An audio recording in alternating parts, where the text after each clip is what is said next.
Good morning students, I am Abira with history hub. आप सभी ने हमेशा यही सुना होगा और यही पढ़ा होगा कि इतिहास को 3 भागों में बांटा जाता है।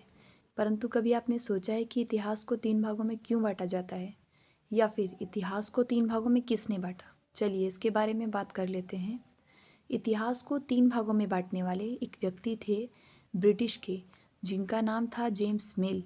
इन्होंने अपनी एक पुस्तक लिखी, the history of British India, British Bharat का इतिहास। इस पुस्तक में इन्होंने भारतीय इतिहास के बारे में विस्तार से लिखा, भारतीय साम्राज्य के बारे में लिखा, और इस पुस्तक को अच्छे से कैसे समझा जाए, कैसे पढ़ा जाए, उसके लिए इन्होंने इस पुस्तक को 3 भागों में विभाजित कर दिया। इन 3 भागों के नाम इन्होंने कुछ इस तरह रखे और कुछ अलग अलग आधार पर रखे। पहले भाग का नाम था प्राचीन इतिहास, एंशिएंट हिस्ट्री। दूसरे भाग का नाम था मिडिवियल हिस्ट्री, मध्यकालीन इतिहास।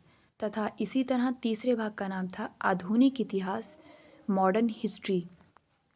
इन तीनों भागों में इन्होंने कुछ अलग अलग आधार बताया। पहले भाग में इन्होंने हिंदू शासकों का शासन बताया, तथा इसी तरह दूसरे भाग मिडिवल हिस्ट्री में इन्होंने मुस्लिम शासकों का आधार बताया। उस टाइम पे मुस्लिम शासकों का शासन हो चुका था।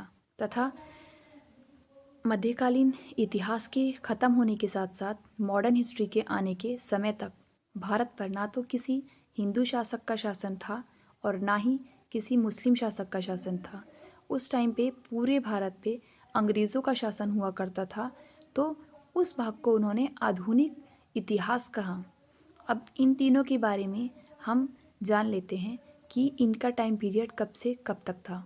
प्राचीन भारत का इतिहास 2500 BC से 712 AD तक कहलाया।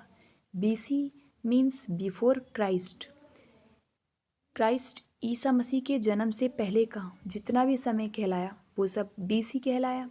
और इसी तरह AD जब उनका जन्म हो चुका, उस पहले ही दिन से, उस पहले ही साल से AD शुरू हो गया, जो जूलियन और ग्रेगोरियन कैलेंडर के हिसाब से संख्यात्मक रूप से था।